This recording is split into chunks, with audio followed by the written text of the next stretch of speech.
안녕하세요. 속보TV입니다.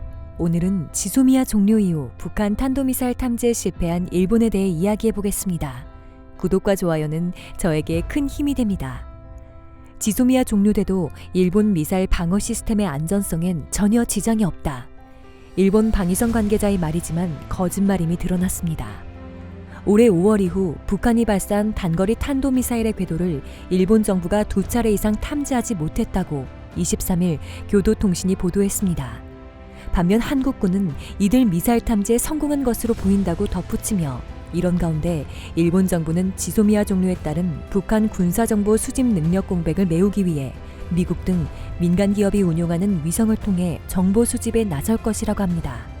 즉 한국 없인 북한의 탄도미사일을 막을 수 없다는 것인데요. 일본 정부가 한일 관계 악화 상황에서 북한 미사일 발사 등 정보 수집 역량이 약화할 것으로 보고 독자적 대북 첩보 능력 강화를 모색하는 것입니다. 기존 방어 시스템이 한국 없어도 안전하다는 말이 거짓말로 드러나자 급히 민간 위성이라도 사용하려고 하는 것입니다. 교도통신은 북한이 올해 5월에서 9월 발사한 미사일 중 동해 쪽에서 경계 중이던 해상자위대 이지스-3이나 일본에 배치된 항공자위대 레이더가 탐지하지 못한 사례가 있었다고 전하며 5월에서 9월 발사된 미사일 대부분이 통상보다 낮은 고도로 비행했으며 저고도와 변칙적인 궤도로 인해 일본이 이를 포착하지 못한 것입니다.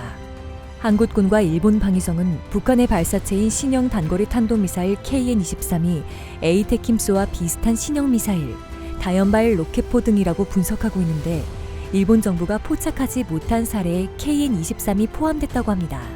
KN-23은 러시아제 고성능 탄도미사일과 매우 비슷하며 일본까지 도달할 가능성이 있고 변칙적인 궤도를 보이는 것으로 알려져 있습니다.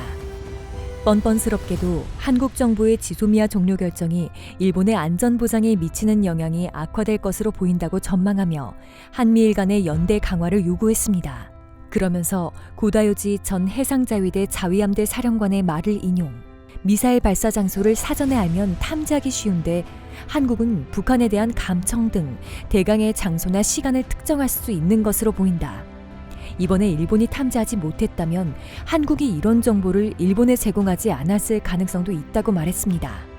현재 일본은 고성능 카메라로 낮에 지상의 모습을 촬영하는 광학위성 2기와 야간이나 기후가 좋지 않을 때 전파를 사용해 촬영하는 레이더 위성 5기, 총 7기의 첩보 위성을 운용하고 있지만 앞으로는 이를 10기로 늘릴 계획입니다.